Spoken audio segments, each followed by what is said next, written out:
प्यारे बच्चों, कैसे हैं सब आप लोग कैसे हैं? बहुत दिनों बाद मुलाकात हुई ना। चलिए आज हम नए चैप्टर के साथ शुरुआत करते हैं। बहुपद होता क्या है, पहले इसके बारे में जानेंगे और फिर इसके बारे में सारी चीज़ें पढ़ेंगे। ठीक है, तो बहुपद हमारा क्या होता है? ऐसा बीजीय व्यंजक जिनमें चर राशियाँ केवल ऋणोत्तर पूर्णांक घात के रूप में हो तो उसे क्या कहते हैं? बहुपद कहते हैं। अब बहुपद कई प्रकार के होते हैं। एक पदी बहुपद होता है, द्विपदी बहुपद होता है, त्रिपदी बहुपद होता है। त्रिपदी मतलब अगर कहीं लिखा है 3x तो ये एक पदी है, और 3x + 2 लिखा है तो क्या है? द्विपदी है। 3x प्लस ये लिखा है 3x² 4x + 3 तो त्रिपदी है। ये एक पदी है और ये द्विपदी है और ये है त्रिपदी। ठीक है, मतलब जितने भी पद होंगे वो इतने ही उसमें वो बोला जाएगा बहुपद। एक पदी बहुपद, द्विपदी बहुपद, त्रिपदी बहुपद। ठीक है, अब एक चीज इसमें कभी कभी ये आपसे पूछते हैं कि इसमें गुणांक क्या होता है? कोएफिशिएंट, गुणांक जो है, देखिए x का गुणांक आप पूछेंगे तो x का गुणांक क्या बोला जा रहा है? 3। x² का गुणांक बोलेगा तो क्या लिखा जाएगा? ये भी क्या है यहाँ पर? 3। ठीक है, x का गुणांक यहाँ पर 4 हो गया है। तो गुणांक भी देख लीजिए, गुणांक कहाँ से बोला जाएगा? जो चर राशि के साथ आता है गुणांक, कोई संख्या लिखी होती है तो क्या कहलाता है? उसका गुणांक कहलाता है। ये जो कहला है केवल सिंगल लिखा है ना, इसके साथ चर राशि नहीं है तो ये क्या बोला जाएगा? अचर पद।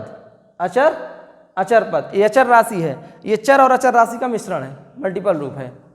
ठीक है, हाँ।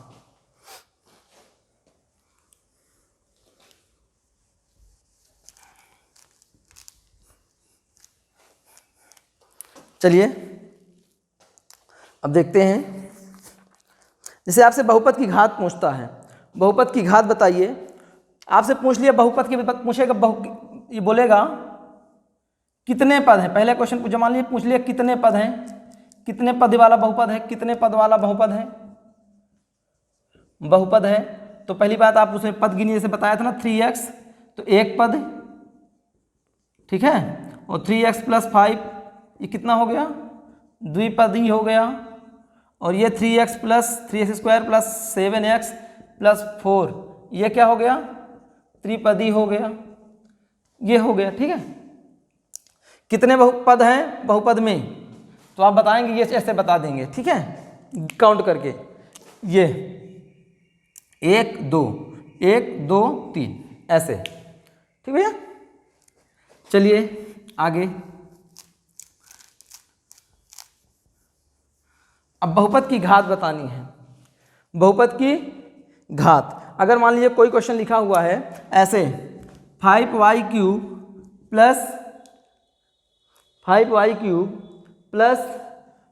2y² + 3x + 6 ऐसे कुछ लिख देगा वो। ठीक है, तो इसमें क्या होगा?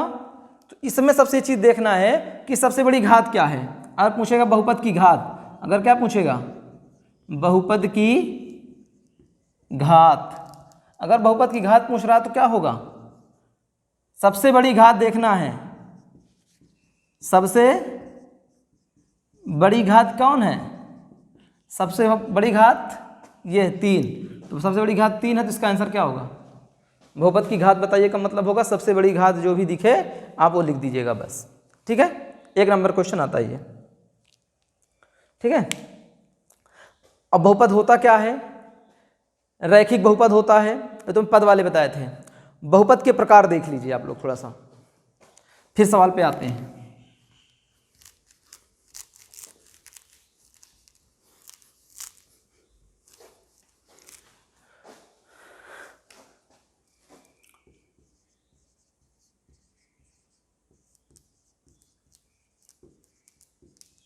बहुपद के प्रकार। अब बहुपद के प्रकार देख लीजिए, कितने प्रकार के बहुपद हैं। रैखिक बहुपद, रैखिक बहुपद, ठीक है, द्विघात बहुपद, द्विघात बहुपद, त्रिघात बहुपद,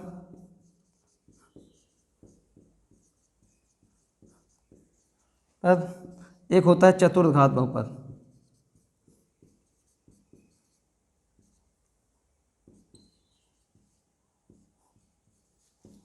ठीक है, ये होता है। अब आपसे पूछेगा चतुर्घात बहुपद, बहुपद क्या होता है? ठीक है, तो जिसमें अगर मान लीजिए ये रैखिक बहुपद जो होगा इसमें होगा मान लीजिए 3x + 5 लिखा है, तो क्या बोला जाएगा? रैखिक बहुपद। कहने का मतलब इसमें जो घात होगी वो घात होगी 1। इसकी x की घात क्या है? 1 है। इसमें कोई घात लिखी जाती नहीं है, एक घात, तो इसका मतलब ये क्या है? रैखिक बहुपद है। अब बोला द्विघात बहुपद। अब जैसे मान लीजिए लिख दिया है 4x² + 3x + 5, ये लिख दिया, तो इसकी घात क्या है? 2। इसकी घात 2 आ गई ना, तो इसकी घात 2 का मतलब ही क्या हो गया? द्विघात बहुपद हो गया। ठीक है, अब मान लीजिए लिख दिया है, अभी लिखे थे ना 5y³ + 3y² + 5y + 3, ऐसे लिखा था। तो कहने का मतलब ये क्या है? अधिकतम घात इसकी कितनी है? 3। घात त्रिघात बहुपद हो गया। अब चतुर्घात बहुपद क्या होती है? इसमें 4 घात होती है।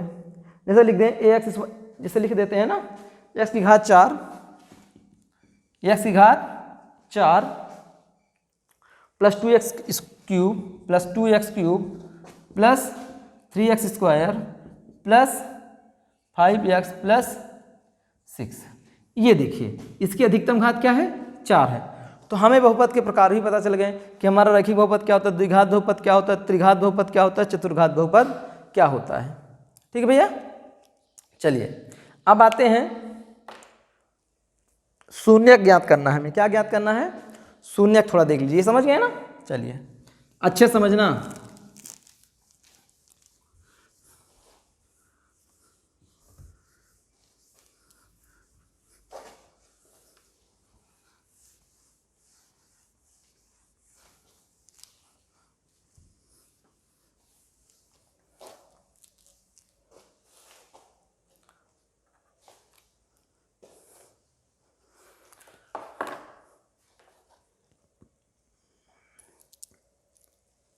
जैसे बहुपद के शून्यक पूछे, क्या पूछेगा? बहुपद के शून्यक। अभी सवाल पे चलेंगे, थोड़ा सा जानकारी ले लें फिर चलते हैं उसमें। ठीक है, बहुपद के शून्यक ये जान लीजिए, ये होता क्या है? यदि व्यंजक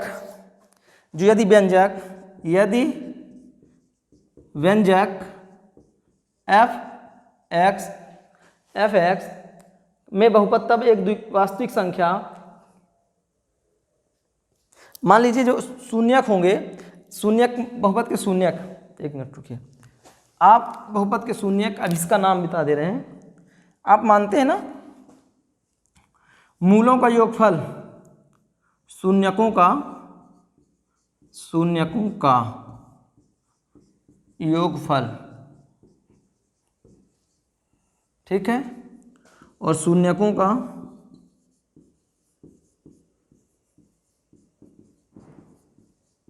गुणनफल। ठीक है, ये चीज़ हो गया। ये शून्यकों का योगफल, शून्यकों का गुणनफल, ये दोनों चीज़ें हो गई। अब ये देखिए शून्यक में मतलब क्या है? अभी तक हम लोग जब पढ़ते थे किताबों में तो आपने सुना होगा मूलों का योगफल। क्या पढ़ते थे? मूलों का योगफल, मूलों का गुणनफल। तो उसी को क्या कर दिया है? शून्यकों का योगफल, शून्यकों का गुणनफल। ठीक है, अब आप मान लीजिए अभी जो हमारा सहस, मान लीजिए कोई द्विघात समीकरण दिया होगा, द्विघात समीकरण दिया होगा, कौन सा? जैसे ax² + bx + c, ये दिया है, तो ये x प्लस ये दिया हुआ रहेगा, इस तरह का मान दिया होगा तभी ये निकलेगा। तो इसके लिए हमें क्या करेंगे? इसमें लिखेंगे शून्यकों का योगफल, द्विघात समीकरण को इससे हम क्या कराएंगे? तुलना कराया करेंगे। क्या कराएंगे भैया? तुलना कराया करेंगे। जब तक इससे तुलना नहीं कराएंगे a b c की वैल्यू हमें नहीं पता चलेगी। जब तक हम समीकरण को इससे तुलना नहीं कराएंगे तब तक समीकरण पता नहीं चलेगा, मतलब शून्यक हमें पता नहीं चलेंगे। तो जैसे मान लीजिए इसके लिखेंगे तो लिखेंगे -b/a ए, या लिख सकते हैं, सॉरी लिखेंगे माइनस एक्स का गुणांक। अभी मैं आपको बताया था कि गुणांक क्या होता है, और लिखा क्या है एक्स स्क्वायर का गुणांक, इसलिए पहले बता दिया था। ठीक है, इसमें क्या लिखेंगे, अचर पद बटे एक्स स्क्वायर का गुणांक। ठीक है, तो इसमें देखिए एक्स का गुणांक क्या दिख रहा है बी, लेकिन क्या लगा है माइनस बी, इसके साथ क्या लगा है अपान ए। इसमें क्या लिखा है सी की वैल्यू कितनी, मान लीजिए सी की जगह कोई संख्या होगा, अपान में क्या लिखा है एक्स स्क्वायर गुणांक ए। तुम्हारा शून्यकों का योगफल ये हो गया और गुणनफल ये हो गया। नोट कर लीजिएगा इसको।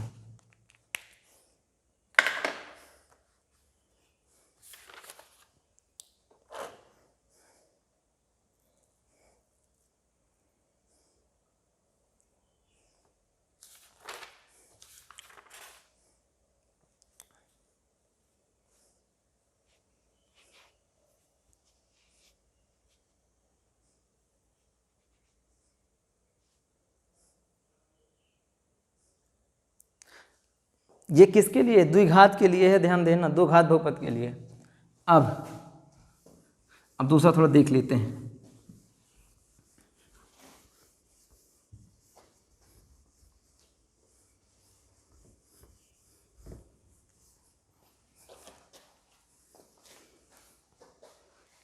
मान लीजिए रैखिक बहुपद के पूछ लिया, किससे पूछ लिया, रैखिक बहुपद के पूछ लिया, तो रैखिक बहुपद के पूछ लिया तो रैखिक बहुपद हमारा क्या होता है बी एक्स प्लस सी। तो इसका मतलब क्या होगा, इसमें देखिए चीज निकालेगा, क्या निकालेगा, मूलों रैखिक बहुपद के शून्यक हमारे क्या होंगे, क्या होंगे, इसका होगा अचर पद अपान में एक्स का गुणांक। ध्यान सुनना, तो हमारा क्या हो जाएगा माइनस अचर पद होगा, सॉरी माइनस अचर पद, तो सी माइनस सी अपान में बी, माइनस सी अपान में बी, माइनस सी अपान में बी। अब जरूरी नहीं, देखिए कुछ लोग ऐसा लिख सकते हैं ए भी होता है, ए एक्स प्लस बी भी लिखा होता है, तो इसको ध्यान मत दीजिए, मैं इसको सॉरी इसको मैं इससे लिख दिया हूँ, ये दोनों एक ही चीज़ है, इसी को लिख लो, क्यों आप परेशान हो। ए एक्स प्लस बी, तो ए एक्स प्लस बी लिखेंगे तो यहाँ पर क्या हो जाएगा माइनस बी हो जाएगा, और यहाँ पर क्या हो जाएगा ए, और सब सही है। ठीक है,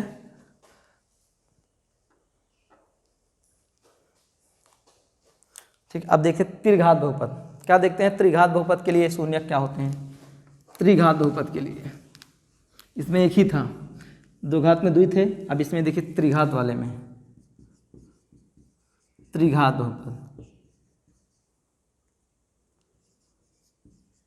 बहुपद, तो क्या होगा त्रिघात बहुपद के लिए लिख लीजिए, इसे लिखा है a x cube plus b x square plus c x plus d, ऐसे दिया है। हाँ, अब यहाँ पर एक चीज़ और लिखेगा, A is not equal to zero. A is not equal to मतलब क्या होता है, ए की वैल्यू जीरो नहीं हो सकती है। ठीक है, अब इसके शून्यक निकालेंगे, तो पहली बात इसमें देखेंगे लिखेंगे तो शून्यकों का योगफल, इसमें तीन घात है, मेरी बात समझिएगा। रैखिक बहुपद में केवल चर पद था, तो ये मतलब उसमें कोई घात नहीं थी, एक घात वाला था। द्विघात वाले में दो घात थी, तो उसमें दो मूल निकले, उसमें एक मूल था, इसमें दो मूल। इसमें कितने होंगे त्रिघात में तीन मूल होंगे, क्या होगा तीन मूल।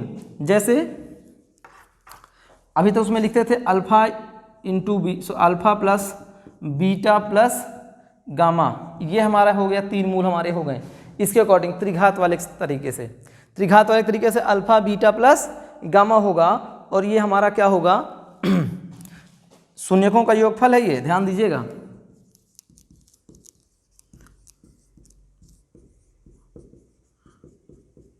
योगफल ये दिया हुआ है, और शून्यकों का गुणनफल, अभी देखो इसका मतलब क्या होगा, सेम वही प्रोसेस रहेगा। इसका मतलब ये माइनस एक्स स्क्वायर का गुणांक, माइनस एक्स स्क्वायर का गुणांक अपान में एक्स क्यूब का गुणांक,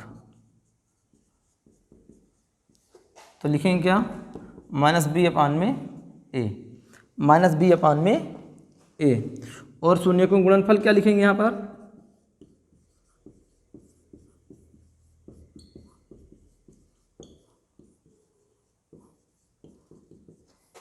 शून्य को गुणनफल क्या होगा, alpha beta beta gamma plus gamma alpha, ठीक है, ये होगा बराबर क्या होगा, इसका मतलब है एक्स का गुणांक बटे एक्स स्क्वायर का गुणांक, एक्स का गुणांक बटे एक्स स्क्वायर का गुणांक। तो एक्स का गुणांक क्या है आपका, सी अपान में बी, सी अपान में बी, सॉरी ये क्यूब का गुणांक होगा, क्यूब, ये हो जाएगा सी अपान ए, सी अपान में ए। अब किसी को डाउट ना हो कि भाई अल्फा सर कैसे बनाएं, तो थोड़ा समझ लेना आप लोग, ठीक है, समझदार हो थोड़ा बहुत।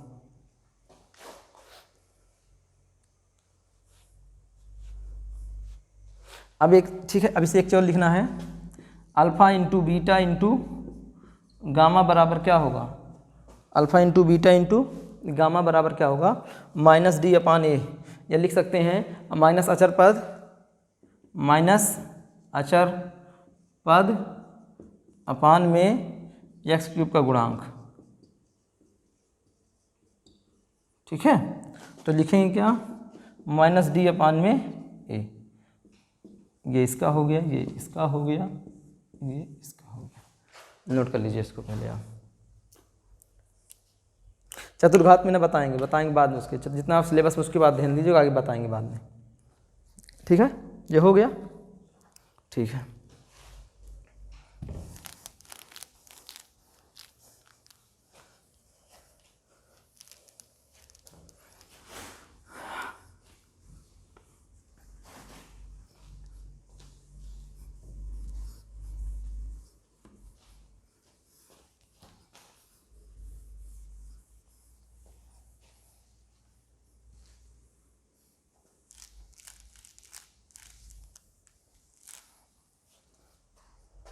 जैसे लिखेंगे, अब देखिए मान लीजिए आपसे पूछें कभी कभी ये चीज़ हो गया, अब आपसे मान लीजिए ग्राफ बनाएगा, ऐसे ऐसे ग्राफ बनाएगा, आप लोगों को पता है ग्राफ किस चीज़ बनता है, कैसे बनता है, पता होगा, पता होगा ही, नहीं पता तो बना लो, देखो ये क्या होता है, एक्स डैश, वाई डैश,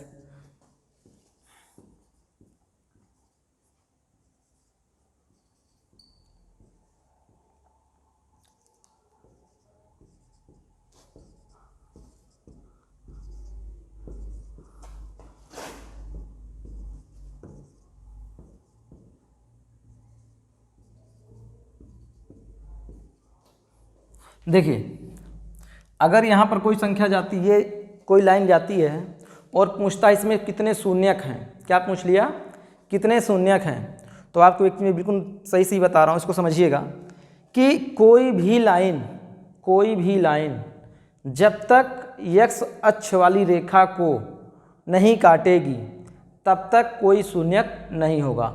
अगर इसमें आप बात करें तो इसमें कोई शून्यक नहीं होगा, जीरो शून्यक। क्यों?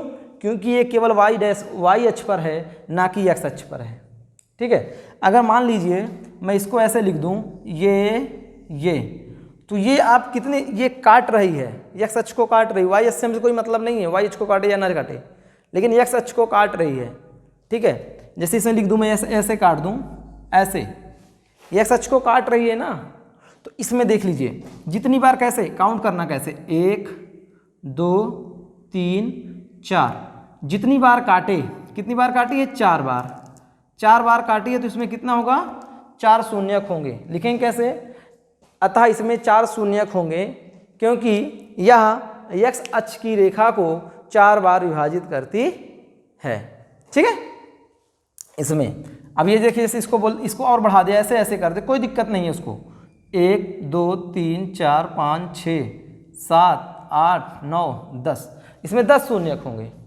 मेरे कहने का मतलब है जितने बार x अक्ष को काटे केवल उसी को काउंट करना है। अगर कोई ऐसे ऐसे बना दे उससे हमारा कोई मतलब नहीं है।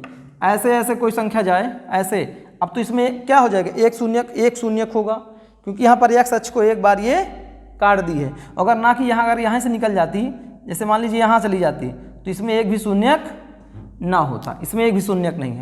और मान लीजिए ऐसे ये गई, ये इसमें कितने शून्यक, 1 2 3 4, इसमें 4 और बना लो 5 बन जाओगे, 5 हो जाएगा।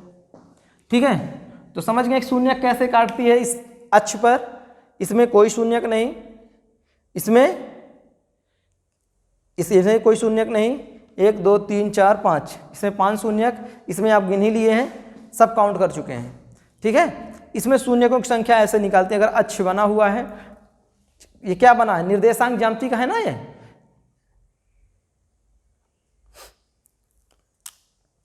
चलिए आगे,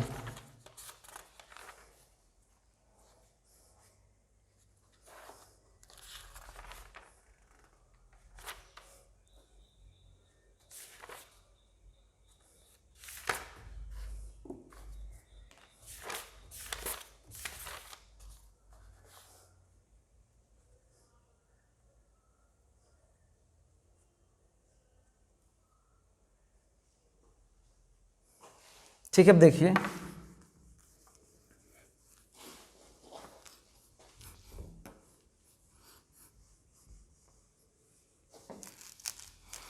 जिसमें जितनी बार काटे काउंट कर लेना और लिख लेना। ठीक है भैया, इतना ध्यान दीजिएगा, फिर मत कहिएगा सर जी बताए आप नहीं थे। ठीक है भैया,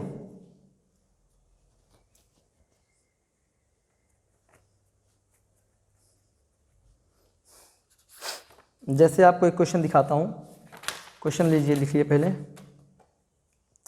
जैसे कह लिया निम्नलिखित बहुपद में प्रत्येक बहुपद की घात बताना है, तो हम इसमें घात बताना है, थोड़ा ध्यान दीजिए। घात बताइए, मैं क्वेश्चन लिख रहा हूँ पहला। ठीक है, घात बताइए।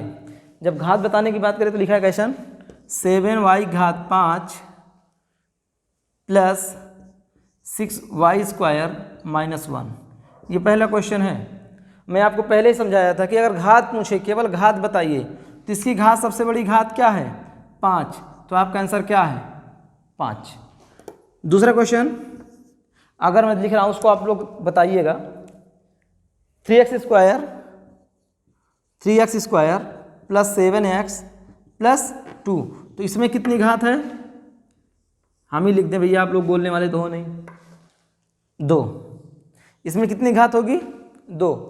इसी प्रकार ये देखेंगे कि जो भी समीकरण लिखा रहेगा उसमें कौन सी घात कितनी बड़ी घात है, सबसे बड़ी घात को ही लिखना होता है। ठीक है, हाँ।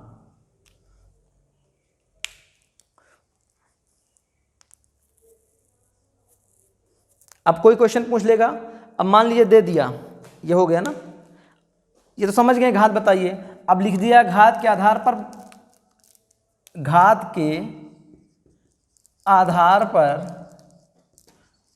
पर बहुपद बताओ। क्वेश्चन ही करा रहा हूँ, ये मत सोचना कि सर समझा रहे हैं, क्वेश्चन भी करा रहा हूँ धीरे धीरे, क्योंकि अब क्वेश्चन को हर तरीके से बताना है मुझे। जरूरी नहीं कि देखो आपके पास कॉपी किताब सब कुछ है, आप भी लगाते हैं, जो भी डाउट रहेगा वो बताएंगे ही है, लेकिन आपको हम इसलिए हर एक चीज़ समझा रहे हैं जिससे कि आपको प्रॉब्लम ना आए। मान लीजिए आपसे क्वेश्चन कह रहा है 3 minus P square plus √7p। अब ये बताइए, ये दिया है क्वेश्चन, अब ये कह रहा है ऐसे दिया रहेगा, ये किस प्रकार का पद है, बहुपद है, किस प्रकार का बहुपद है, तो आपके दिमाग में तुरंत आना चाहिए इसमें घात कितनी है, घात देखना है। इसकी घात 2 घात है, घात इसकी क्या है, घात 2 है, अतः यह द्विघात बहुपद है। क्या है, द्विघात बहुपद है। ठीक, ऐसे करना होगा। कोई भी लिखा हो उसकी घात को ध्यान दीजिए, घात नहीं है तो फिर उसके बाद आपने समझ पाएंगे, घात के ही अकॉर्डिंग हम समझ पाएंगे कैसा बहुपद है।